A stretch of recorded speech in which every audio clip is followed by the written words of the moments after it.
There we go.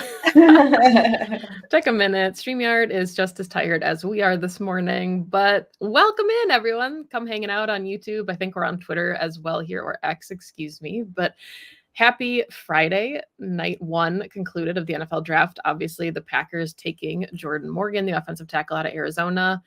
Perri, there are some really fun prospects available on day two, and I'm very excited because normally we have like a couple picks to look forward to. The Packers are sitting with 4 picks tonight, 2 in the second, 2 in the third, which also theoretically gives them a ton of ammo to move around if they want to talk about it. Or I mean, like if they want to consider doing that. So first, maybe let's dive into Jordan Morgan just a wee bit, kind of recap our thoughts and just night one in general, like moves you loved around the NFL, moves that you were kind of scratching your head about, and who did you think was the best? Or what team did you like the most, I guess? Oh gosh. Man, it was such a long night. I would have to go back and look at what teams did. I unfortunately like everything that the NFC North did. I was going to say, love all of it. I'm obviously a little sour about the Lions and their choices because the Lions just like happened to knock the draft out of the park like the last few years, and we are sick of it. Yeah. I love Rome in Chicago. I do hate that a little bit. Like they set Caleb up really nicely. He has a nice set of weapons and a pretty decent defense for his first year in the NFL. So I think unlike past years when the Bears were picking really early, that quarterback was going to a very bad team because the Bears were the first pick, right? This year, the Bears ended the season at 500. They weren't so bad. They were kind of on the up and they've been building, and they just happened to have the first pick because of that trade. And so they've set themselves up, like, I think a lot. It's just a little bit different this year for the Bears. Now they just have to have their quarterback pan out. So I don't love that. I actually thought the Jets made a very smart pick, taking one of the top offensive linemen. I know that they were slated, like everyone thought they were going to take Brock Bowers. I think it's so much smarter for them to have taken the offensive lineman that they did. I mean, we all watched what happened to Aaron Rodgers last season. And I think regardless of what the post Aaron Rodgers era looks like in New York, you're going to need to protect that quarterback. And yes, like weapons are important as well, but like you can go and get weapons later in this draft. And it would have been obviously very Jets of them to go and get Brock Bowers. And I'm sure he's a wonderful, going to be a great tight end, and they need a tight end. But I think it's way, way, way more important to keep Aaron Rodgers upright. And I thought it was a really smart move. I'm glad you said that because that's what I was going to say as well. As I think that this year we saw a lot more teams make the smart decisions than maybe we're used to. Somebody always makes a splash and there's always like a surprise, but I know that there were receivers in play technically at 5, but I really thought it was smart of the Chargers to grab Joe Alt, especially with the depth at wide receiver. They could grab someone tonight that I think would still be an immediate impact starter for them. JC Latham going to the Titans. I thought that was really smart. So we saw a lot of teams, though maybe the head scratcher to me is like Vegas and Bowers. Like, I think that one was a little bit of a question mark to me, but otherwise, yeah, I thought that there were just really good decisions all around from the league. And maybe that makes it less exciting as a fan because you're interested in like the splashy, like flashy moves. But yeah, holistically, I thought the first round made a ton of sense for every team. Yeah, it kind of fell sort of the way it was expected to go. Like, I know we figured tons of offensive players would go, and that was pretty wild. That was crazy. Pretty wild, but we all expected that to happen. It was crazy, but it was all anyone could talk about was that this is going to be an offensive heavy draft. Yeah. Some really fun names at the end too, like Ricky Pearsall sliding in at 31, Xavier Legette. I think that's perfect for the Panthers. Like, I love that. Give Bryce Young somebody that he can grow with forever. Like, really love that selection. But let's shift that a little bit and talk about some of the names that are still available, because I think there were absolutely some players big elephant in the room here that fans thought were going to go in the first round that didn't. And I think obviously the best player available at this point is Cooper DeJean. Yes, of course. Johnny Newton on that list, the defensive lineman as well. Adonai Mitchell, kind of surprised that some other wide receivers went before he did. Kool-Aid McKinstry is an option. Edge Cooper is there. Lad McConkey, Enos Rakestraw, Jackson Powers Johnson, Zach Frazier, Brandon Fisk, Peyton Wilson. So just some names that, to kind of round out like the top-ish 10. And we know, of course, the Packers are sitting at 41. The Buffalo Bills will open tonight at 33. But I was curious. And I just, I opened up the Rich Hill trade chart. And theoretically, if the Packers wanted to get to like 36, just trade up a couple picks, they could probably do it just giving up their fourth rounder, which isn't terrible, if you're thinking that you're going to move up and get an impact player immediately.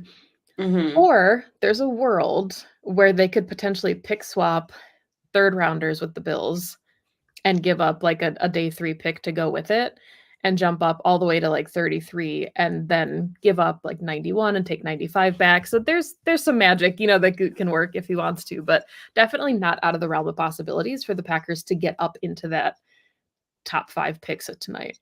Right. And they did it when they took Christian Watson a few years back, right? So we know that it's something Goot will do, but I think only if it's a player that they love. I do wonder if Cooper DeJean is that guy that they love enough to go up and get, especially if he's fallen into the second round. I mean, that's fantastic value for a guy that's ranked. I mean, Daniel Jeremiah has him ranked as his 24 best player, like in the draft period. So I don't know. We'll see. I mean, the Packers have a lot of ammo to work with, and they could move around, but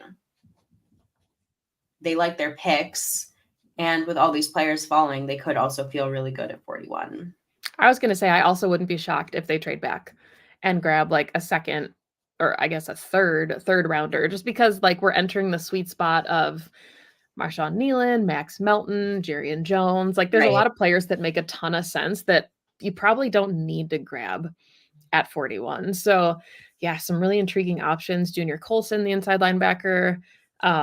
I'm excited. I know that like the hype is always on night 1, but I have loved nights 2 and day 3 just because this is where like the first round picks are splashy, but day 2 is also full of starters. Like you're expecting these guys to come in and make an impact. So I think day 2 or like round 2 and 3 specifically are really where the Packers find their guys. Like this is like really the sweet spot, especially for this this regime, if you will.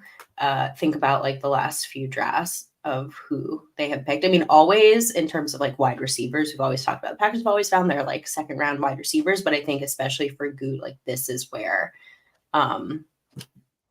he's found his gems. I think it would be really fun for them to take Max Melton. Not only is he like a super Packers-y corner and a position of need, but like it would be awesome for him and his brother to be on the same team, just from the people story perspective of it all. But he also tested, I think, like pretty out of his mind. Oh yeah. So, and his brother, I mean, Bo has, I think, gone on record and said like, no, my brother is the better athlete. Like he's going to be the better player. Yeah, there's some questions here, coming in from the chat, so feel free to send them in. But like, what are you thinking as far as where you would see the Packers going here? Because I know we said like we expect the Packers to take at least 3 offensive linemen. Would not shock me if they take another lineman as early as round 3. Like, I'm not sure that it would be pick 41, but I mean, we're going to see competition at a lot of spots. So do you think it's secondary at this point? Because for the first time, I think you mentioned it actually on the stream with Andy last night, but the Packers finally snapped their streak of picking defense in the first round. So do they flip the script now and take defense in round 2? Because historically, for the last how many years, it had been offense in the second round. Like, it's kind of fun to think about. I mean, it feels like just like with where the value is right now at the top here, if they wanted to, they could take a very, very, very good corner, or DB, I should say, up at the top of round 2 and get like potentially first round value in the second round. It's probably what I would do. if I was GM. Now, Shocked. half of our followers don't want me to be GM, so you can do with that what you will. But like again, like you said, I mean, there's still DeJean, there's still Kool-Aid. Again, I love Cooper. So if you want to go linebacker, you can go linebacker here. But I would say in terms of like, again, you don't draft for need, but given the value at DB right now, like that's where I would go. If they don't want to trade up a little bit, probably linebacker. Probably linebacker. But then again, they could stick and pick and probably take Max Melton. So maybe I'm just all in on the DBs at the moment. And for 41. I think you're healing from last night. But no, I mean, but like Jaden Hicks is also still in play here. Although I don't know. I mean, I think at this point you could maybe wait and get Jaden Hicks with their second round pick at this point. Or like a Cole Bishop later. Yeah, I mean, I think that the strategy here, at least to me, is to go defense just because I didn't expect this slide, right? Like I don't think anybody did. Like, and I would like it wouldn't shock me if Johnny Newton's the guy. Like, I think that he is such a Packer fit. And I think the fact that he fell all the way out of the first round, like really like that. And I don't think like reading the tea leaves, a D-line selection early would mean anything for Kenny Clark, his future or any of that. But no, of course not. But we do know that he's coming into contract talks in the next couple seasons here. But yeah, I mean, I think really the only position I don't see them taking almost is edge, which is funny to say because I've always been so high on edge rushers in general. But let's see, like you said, Jaden Hicks is there, Bullard's there, Tyler Nubin's there, Kalen Bullock's there, Javon Bullard. Did I say that one already?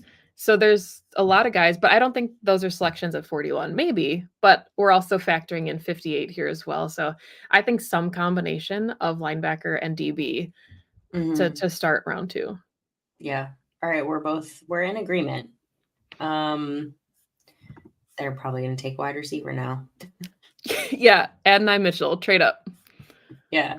Lad McConkey, because everybody loves him. I don't think I could even be mad. It's a sneaky need. I think there's a lot of like sneaky needs on this team where we had the neon sign flashing for safety and offensive line, but it's like, hey, you can round out a lot of these rooms. And I do think that the Packers are really high on Isaiah McDuffie. So it wouldn't fully shock me if everyone's like, take Cooper, take Coulson, and then they grab like Leofau in like round 6. Like I think that, and maybe it's because Halfley knows him and knows what he can be from Boston College, but I do think they need depth for sure, but I'm not sure that linebacker is like the biggest need that they see it as, especially if they're looking at like a box safety and going into the more like 4-2-5 kind of defense, like get you an Oladapo who can play as a tweener. I love him so much. What do we think about like a Chris Jenkins? I love Chris Jenkins. Yeah. Let's see. Oh, Marshawn Nealon in the comments. That's a good one too. Like I think that would be a ton of fun. Nealon. I just feel like I can't tell if, I mean, you probably know better. I mean, Chris Jenkins is listed as a D tackle. And he's likely best as a run against the run, but he can rush the pass too. So I think he'd be fun. I think he'd be really fun as like a kind of versatile do-it-all lineman. Yeah, I mean, I think what's interesting too is like looking at what we expect Halfley to do. We kind of talked about this a little bit last night with Andy, but like, we're talking about like the switch from 3-4 to 4-3, and does it matter a ton when base is normally nickel now at this point, and your focus is on, DBs, but some of these guys really project as like hand in the dirt kind of linemen. So with the news that like Colby wouldn't put on what he said, quote, the good stuff, and is going to be more of a tackle, than an edge. Like, I think there's some really interesting prospects as far as like how they want to play them, if they want them to rush off the line or if they want them to push the pocket.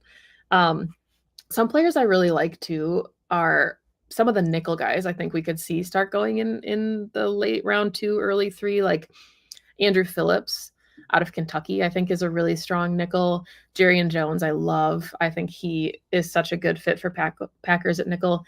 Mike Sanderstill out of Michigan is great, but he is so small compared to the Packers metrics. So Yeah. I'm not sure he would even be an option for them, but I'll be curious if they actually take a corner that they, because we've never really seen them take a true nickel corner. They're kind of just like best 3, put one of them inside. So, but this draft is really strong at like true nickel corners. I know. That's such a question mark to me, especially after paying Nixon, right? Because Nagler's here. yes, Nagler, yes, that's what we just said. Melton and Chris Jenkins. I'm like starting to really love Chris Jenkins. Like the more I learn, the more I watch.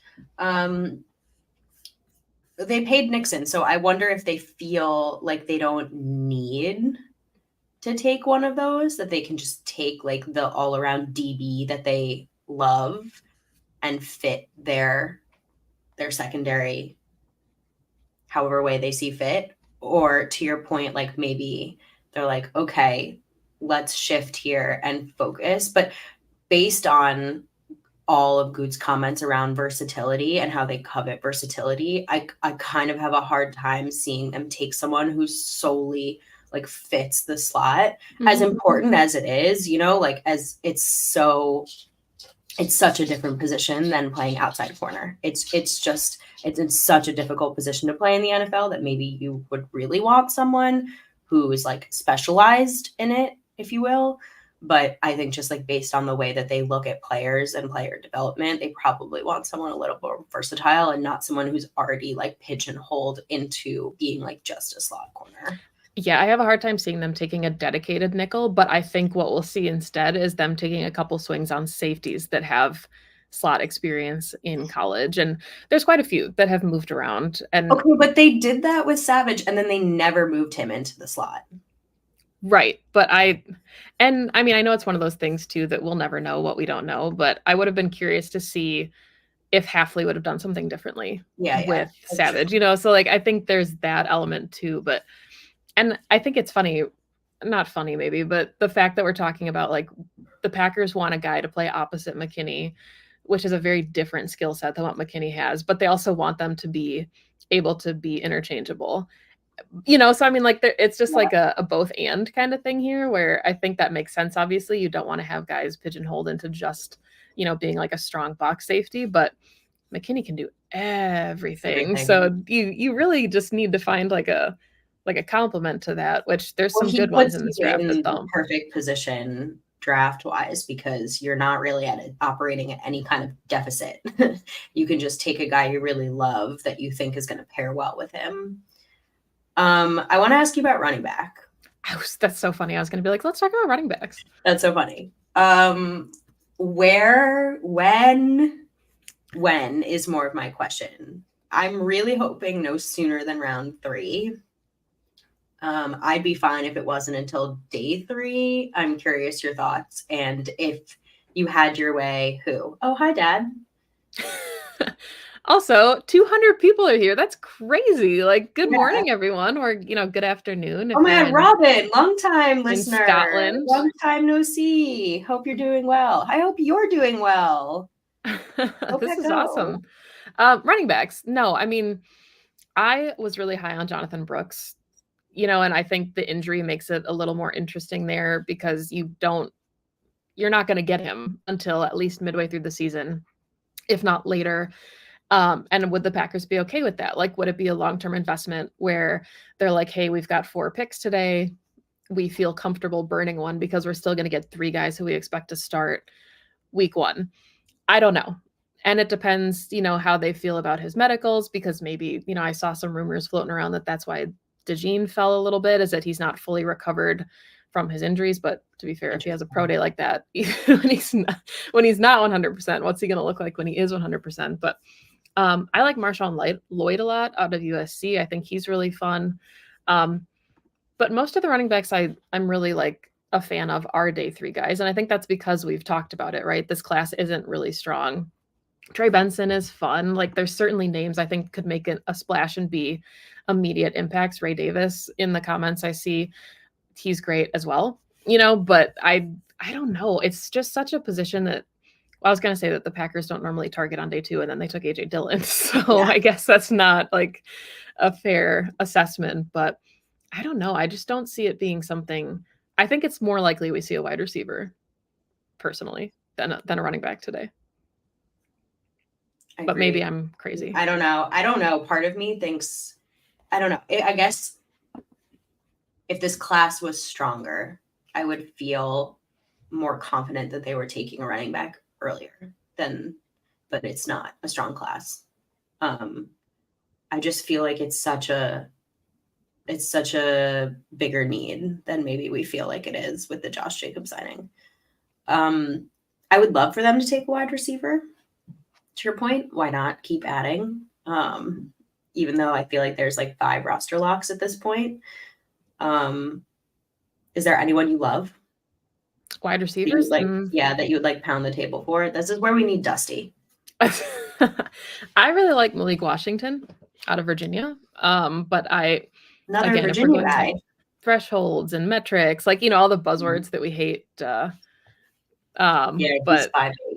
Yeah, so he's smaller, but so I don't know if he would even be somebody that the Packers would be interested in. But my dad loves Keon Coleman. Fair. I mean, he's a ton of fun. He's another name that I saw potentially some buzz about him could go in the first round, or he could go in the first round. So I don't know. I just look at the day 3 guys too for running back, like Tyrone Tracy. I've talked about before that he played wide receiver and then just switched at Purdue to running back. I think that's a really unique skill set to have done both. He'd be kind of fun. Isaac Garindo, the running back on day 3, is like a freak athlete with not a lot of miles on his legs. So those kind of players are the ones that I see the Packers taking swings at. But I also, was fully transparent last year, and I said I didn't even really give Jaden Reed the time of day because he was under the Packers' preferred threshold. So I was like, no. And I did very little looking at him, and then I was like, oh my God, they did it. So who knows? Maybe they're going to take a 5'8" receiver this year and roll with it. So, hey, you know what? It worked out with Jaden Reed. So boy got offensive rookie of the year votes. So you know what? Maybe going outside the thresholds is just fun. How do you feel about Jalen Wright? I see him a lot in the conversation as one of the better running backs. Trey Benson, of course, is up there. I know, local Packer fans that are Badger fans like Braylon Allen. Yeah. Just because of the freak athleticism. I know you like Blake Corum. So do you have any preferences at running back, or do you think it's going to be a day 3 pick?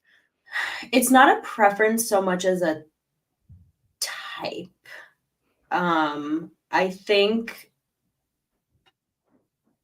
I mean, I say this knowing replacing Aaron Jones is easier said than done, right? He's a special player who's in literally in the history books of the Green Bay Packers. So a caveat what I'm about to say, but it's more of the type of running back that he is that is now genuinely missing from the Packers roster, right? Josh Jacobs is not that shiftiness that Aaron Jones brings, that vision, his ability to just see the hole and gain 3 yards where you think that there's nothing.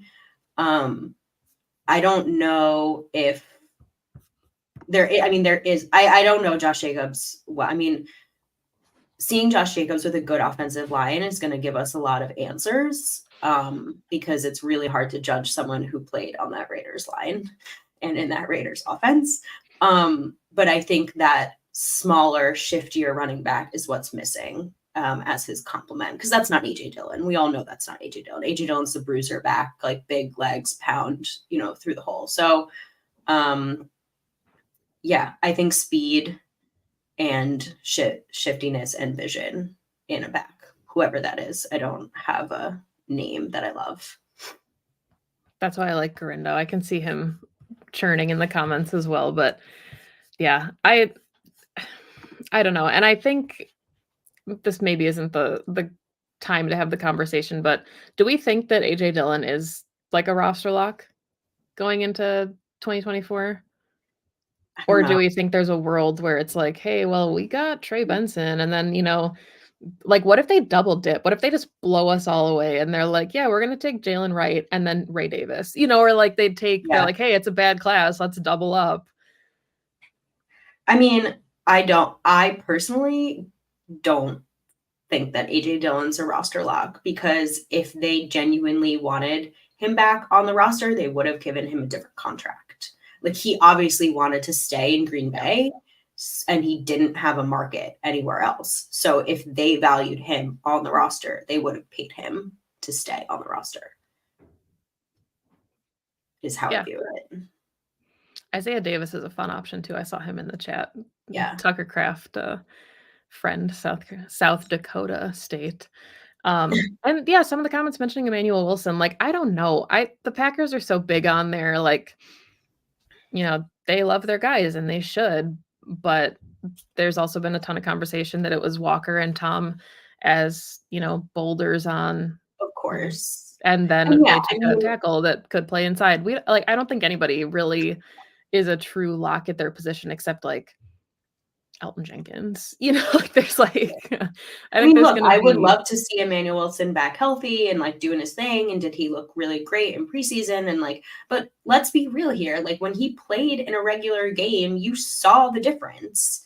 Like, you saw the difference. And again, like, it's hard. You're comparing to an Aaron Jones, but even the comparison between him and like AJ Dillon was like very real, right? He did not gain the yardage, but that you could see was available on the field. So there's a reason why he's running back 3, and there's a reason why, he's a fringe roster player. But I'm excited and happy to like see him back for another year and give him another chance.